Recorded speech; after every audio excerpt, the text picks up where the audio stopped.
અર્થશાસ્ત્રમાં અત્યાર સુધી 5 પ્રકરણ પૂરા કરેલા છે અને છઠ્ઠું પ્રકરણ એટલે કે બેરોજગારીનું એ શરૂ કરેલું છે. એમાં અત્યાર સુધી આપણે બેરોજગારી એટલે શું, એનો અર્થ પ્રવર્તમાન વેતન દરોએ શોધવા છતાં કામ કરવાની ઈચ્છા શક્તિની તૈયારી હોય તો પણ કામ ન મળે ત્યારે તેને બેરોજગાર કહેવાય, આપણે એ વાત થઈ.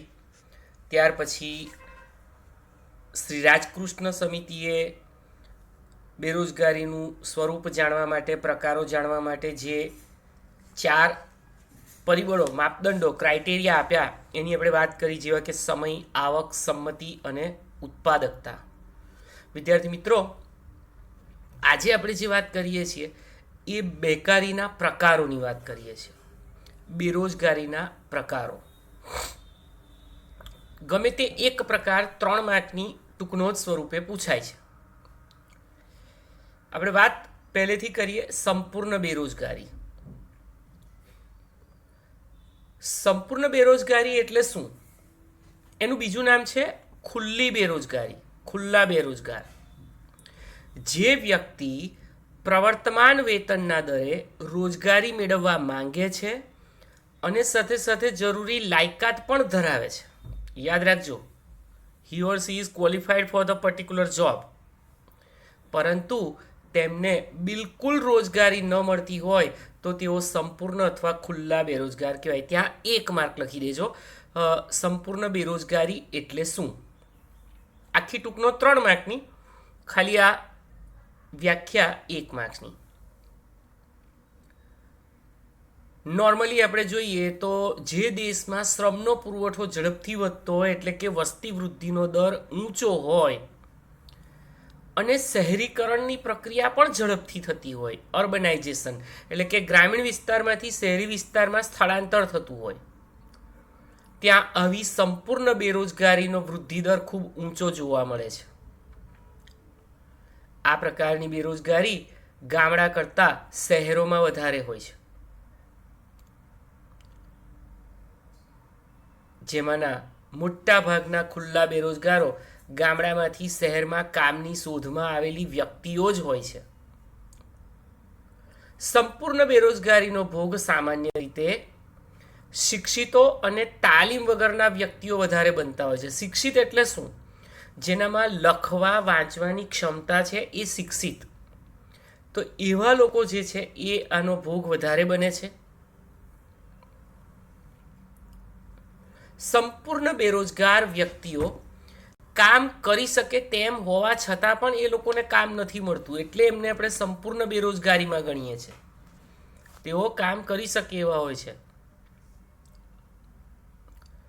આવી વ્યક્તિઓ વસ્તુનો વપરાશ અને ખર્ચ તો પાછા કરે જ છે, એટલે કે એમને ખોરાક જોઈએ, કપડાં જોઈએ, રહેઠાણ, મોટે ભાગે આશ્રિત હોય છે આ લોકો, એટલે એ લોકો બોજારૂપ હોય છે અને ઉત્પાદકતા ઘટવાનું કારણ પણ એ લોકો બને છે. દાખલા તરીકે 5 જણ હોય, 5 જણ કમાતા હોય અને 5 જણના કુટુંબમાં 5 વ્યક્તિઓ હોય તો 4 વ્યક્તિઓ આશ્રિત બની ગઈ કહેવાય એના પર, બોજારૂપ, કે જે નથી કમાતી. અંડરલાઈન કરજો, સંપૂર્ણ બેરોજગારીનું પ્રમાણ 15 થી 25 વર્ષની વયજૂથવાળી વ્યક્તિઓમાં વધારે જોવા મળે છે. 15 થી 25 એટલે શિક્ષણનો તબક્કો પૂરો થાય છે અહીંયા, અને નોકરીની શોધમાં જે તે ઉમેદવાર કર્મચારી નીકળે છે પણ નોકરી નથી મળતી. સંપૂર્ણ કે ખુલ્લી બેરોજગારીનો આંકડો આધારભૂત રીતે મેળવવો ખૂબ મુશ્કેલ છે. છતાં પણ અંડરલાઈન કરજો, સંપૂર્ણ બેરોજગારી માપવાની 3 પદ્ધતિ છે. પહેલું, રોજગાર વિનિમય કેન્દ્રમાં થયેલી નોંધણી, EEI, તમારા વાણિજ્ય વ્યવસ્થામાં પણ આવે છે, ભરતીના બાહ્ય પ્રાપ્તિ સ્થાનોમાં 2 નંબરનું point. Employment exchange institute, EEI, ત્યાં રજિસ્ટ્રેશન કરાયેલા આંકડા હોય, એના પરથી તમે જાણી શકો કેટલી બેરોજગારી કયા પ્રદેશમાં, કયા જિલ્લામાં છે, કયા શહેરમાં છે. બીજું છે શ્રમ પુરવઠાના સેમ્પલ સર્વે દ્વારા. શ્રમનો ટોટલ પુરવઠો કેટલો છે, કામ કરતી કામ ન કરતી વસ્તી સેન્સસમાંથી આ મળે. અને ત્રીજું વસ્તી ગણતરી. દર 10 વર્ષે ભારતમાં જે વસ્તી ગણતરી થાય છે એ વસ્તી ગણતરીમાં પણ શિક્ષણના અને અશિક્ષિત વર્ગના કોલમ હોય છે અને એના આંકડાને આધારે પણ આપણે જાણી શકીએ કે દેશમાં સંપૂર્ણ કે ખુલ્લી બેરોજગારી કેટલી છે. કેમ કે વયજૂથ ખબર છે, 15 થી 25 વર્ષનું વયજૂથ એમાં આવે, એટલે કે સક્રિય શ્રમનો પુરવઠો જે છે એનો ઇનિશિયલ ભાગ, શરૂઆતનો ભાગ એ આ પ્રકારની બેરોજગારીમાં આવે છે. તો આ થઈ એક ટૂંક નોંધ જે 3 માર્ક્સમાં પૂછાય. હવે આપણે વાત કરીએ બીજો પ્રકાર, અર્ધ બેરોજગારી. અંડરલાઈન કરજો. ફરી 1 માર્ક્સ. શ્રમિકો તેમની શક્તિનો પૂરો ઉપયોગ કરી શકતા ન હોય, એટલે કે ઓછા સમય માટે કે જે લાયકાત છે એના કરતાં ઓછી લાયકાતવાળું કાર્ય એ લોકોએ સ્વીકારવું પડે ને, તો તે અર્ધ બેરોજગાર કહેવાય. ઓછી લાયકાતવાળું કામ. શ્રમિક દિવસના જેટલા કલાક અથવા વર્ષના જેટલા દિવસ કામ કરવાની વૃત્તિ અને શક્તિ ધરાવતો હોય તેના કરતાં એને ઓછા કલાક કે દિવસનું કામ મળે તો તે અર્ધ બેરોજગાર છે. ઉદાહરણ પરથી તમને વધારે ખ્યાલ આવશે. એક કારખાનામાં કે ખેતરમાં કોઈ એક શ્રમિકને 8 કલાકને બદલે 5 જ કલાક કામ મળતું હોય તો તે અર્ધ બેરોજગાર ગણાય. અને આ રીતે જોવા જઈએ તો ગામડામાં કૃષિ ક્ષેત્રે જે મોસમી બેરોજગારી છે એ પણ અર્ધ બેરોજગારીનો જ એક પ્રકાર છે.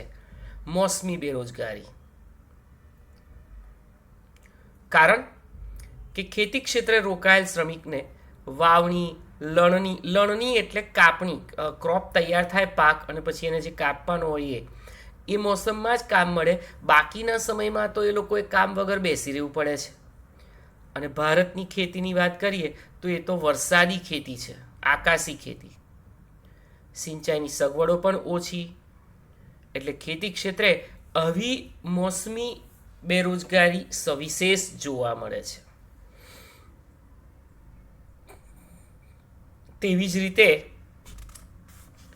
કેટલીક શિક્ષિત વ્યક્તિઓને તેમની લાયકાત કે ડિગ્રી પ્રમાણે કામ ન મળતા ઉતરતી કક્ષાનું કામ એ લોકો સ્વીકારે, એ પણ અર્ધ બેરોજગાર કહેવાય. ઉદાહરણ બહુ સરસ છે. કમ્પ્યુટર એન્જિનિયરિંગની ડિગ્રીવાળી વ્યક્તિ ગેરેજમાં કામ કરે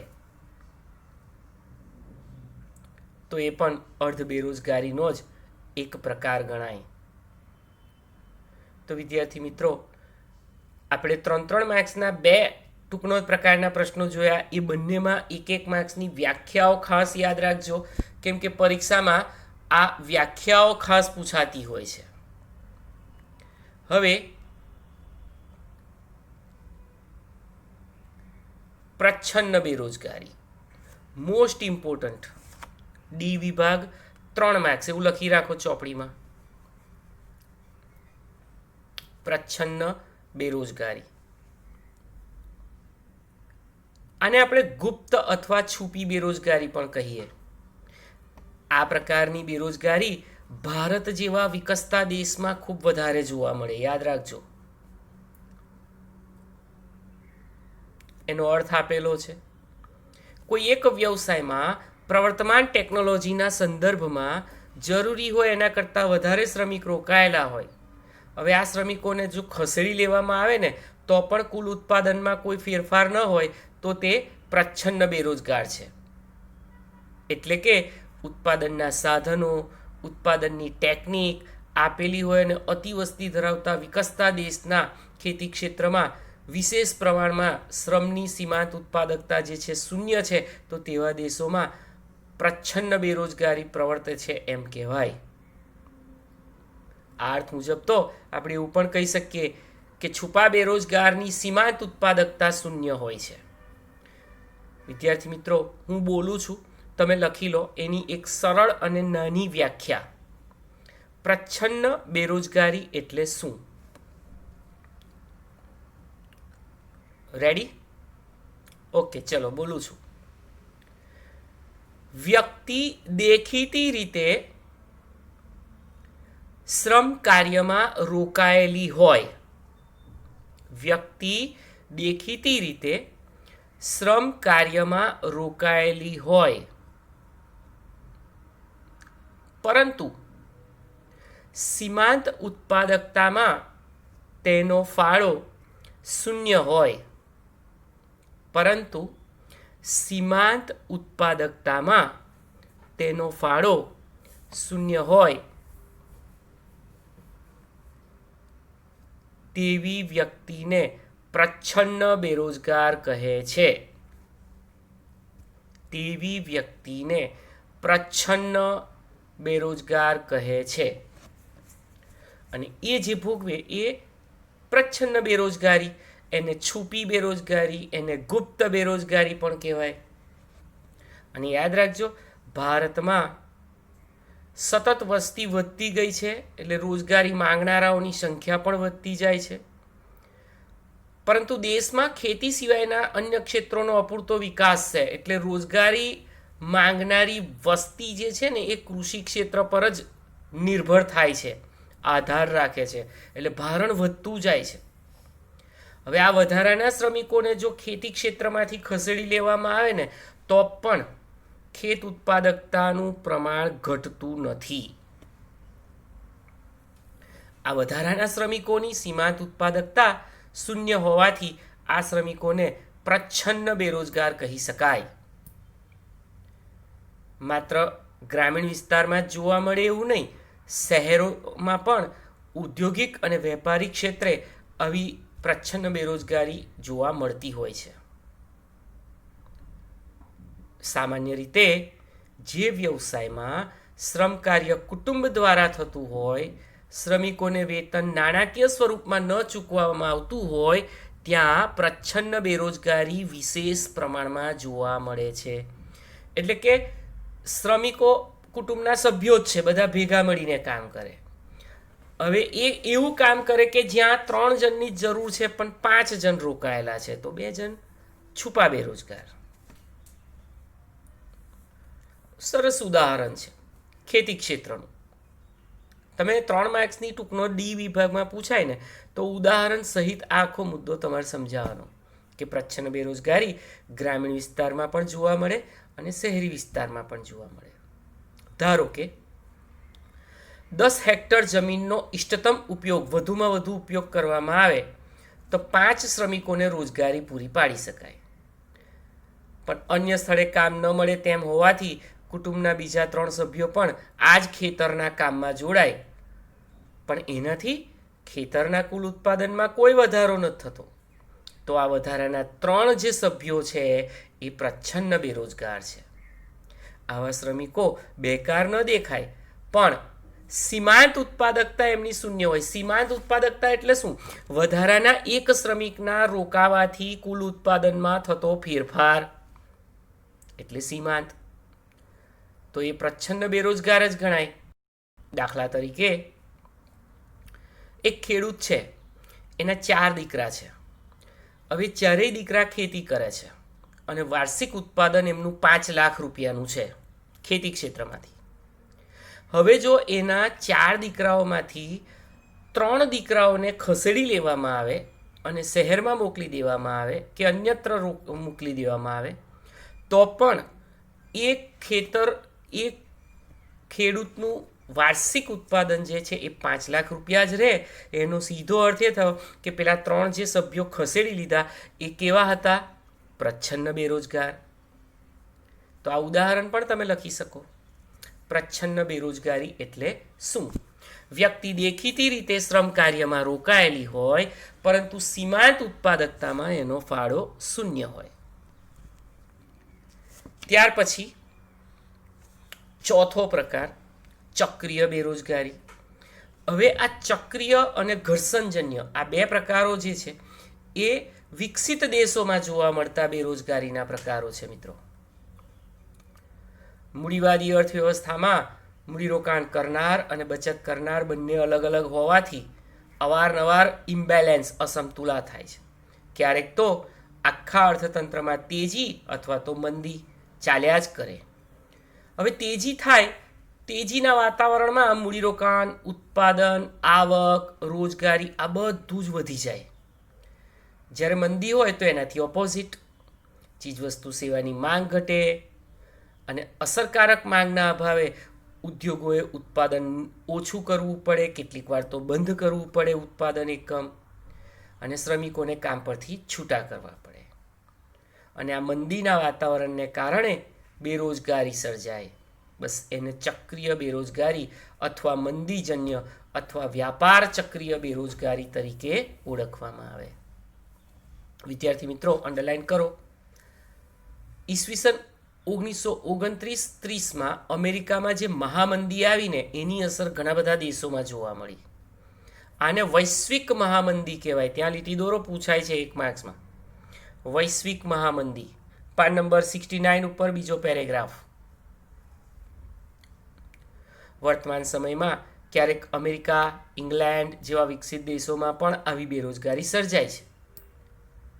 ભારતમાં પણ મૂડીવાદી સ્વરૂપના બજાર તંત્રનું અસ્તિત્વ છે, એટલે કેટલીક વાર અવારનવાર આવી ચક્રીય બેકારી જોવા મળે. જેમ કે હીરા ઉદ્યોગ, ત્યાં લીટી દોરો, હીરા ઉદ્યોગ સુરતમાં આવી બેરોજગારી જોવા મળે. હવે આ સમસ્યા હલ કરવા સરકારે ઉત્પાદકીય અને વિકાસલક્ષી કાર્યોમાં મૂડીરોકાણ કરવું પડે અને વધારે ને વધારે લોકોને રોજગારી આપવી પડે એવા પ્રયાસ કરવા જોઈએ. આને કારણે લોકોની આવક વધે, એને લીધે અસરકારક માંગ વધે અને ઉત્પાદન વધે. હવે ઉત્પાદન વધે એટલે રોજગારી વધે, અને રોજગારી વધે તો ચક્રીય બેકારીની સમસ્યા હળવી થાય. ચલો મિત્રો, ગમે ત્યાં પેન્સિલથી લખી દો પહેલાં ચોપડીમાં. ચક્રીય બેરોજગારી એટલે અર્થતંત્રમાં તેજી અને મંદીના પ્રવાહને કારણે સર્જાતી બેરોજગારી. તેજી મંદીની ઘટમાળ એવું પણ કહેવાય, એટલે ચક્રીય બેરોજગારી. ચલો હવે આજના આ વિડીયો લેક્ચરની છેલ્લી ટૂંક નોંધ એટલે ઘર્ષણજન્ય. ત્યાં 2 માર્ક્સ લખો. મોસ્ટ ઇમ્પોર્ટન્ટ, સી વિભાગ, ઘર્ષણજન્ય બેરોજગારી. જ્યારે ઉત્પાદન પદ્ધતિ, ચીજવસ્તુની માંગ કે એના ઉત્પાદનમાં ફેરફાર, નવી ટેકનોલોજી, એને લીધે નવી વસ્તુ બજારમાં આવે અને બેરોજગારી સર્જાય, એને ઘર્ષણજન્ય બેરોજગારી કહે છે. ત્યાં લીટી દોરી રાખો. વિકસિત દેશોમાં જૂની ઉત્પાદન પદ્ધતિને સ્થાને નવી ઉત્પાદન પદ્ધતિ આવતા જૂની ઉત્પાદન પદ્ધતિવાળા એકમોને આર્થિક રીતે નુકસાન જાય છે, એટલે એકમો બંધ કરવા પડે.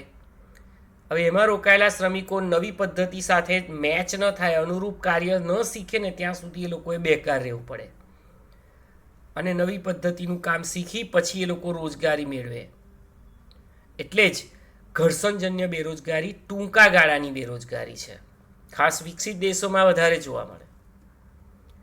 જેમ કે સાદા મોબાઈલ ફોનને સ્થાને સ્માર્ટ મોબાઈલ ફોન આવે એટલે જે ઉત્પાદન, વેચાણ અને સર્વિસ સેક્ટરમાં જે શ્રમિકો કામ કરતા હતા એ લોકોની રોજગારી બંધ થાય. પછી એ લોકોએ સ્માર્ટફોન રિપેર કરતા શીખી જવું પડે. તો આ સ્વરૂપની બેકારી એટલે ઘર્ષણજન્ય. વિદ્યાર્થી મિત્રો, હું એનો અર્થ લખાવું છું, લખી લો. જૂની ટેકનોલોજીને સ્થાને નવી ટેકનોલોજી આવતા શ્રમિકોએ જે ટૂંકા ગાળાની બેકારી ભોગવવી પડે તેને ઘર્ષણજન્ય બેરોજગારી કહે છે.